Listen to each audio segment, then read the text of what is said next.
Welcome to Fair Use. In this video, we will explain the Transcription Proofreading Feature in Real-Time Translator version 3. The Transcription Proofreading Feature is designed to improve transcribed speech by correcting typos, omissions, and grammatical errors. It also refines technical terms, ensuring that the translated text is more precise and easier to understand for the recipient. This feature is available in the desktop, web, and Teams versions, and it supports both Japanese and English languages. Importantly, the data used for proofreading is not reused, ensuring privacy and security. The proofreading process takes place after the speech content is finalized, which enhances the overall accuracy and clarity of the transcription.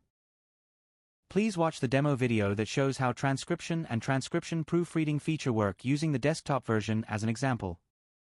Examples of notable tools and services that utilize generative AI, apart from ChatGPT, include DeepArt, Runway, and text-to-speech AI.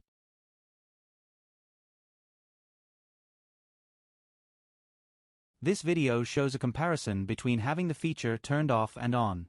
When the feature is on, specialized terminology are displayed correctly, making translation results easier to read. Here is the explanation of the Real-Time Translator's Transcription Proofreading feature. Thank you very much for your attention.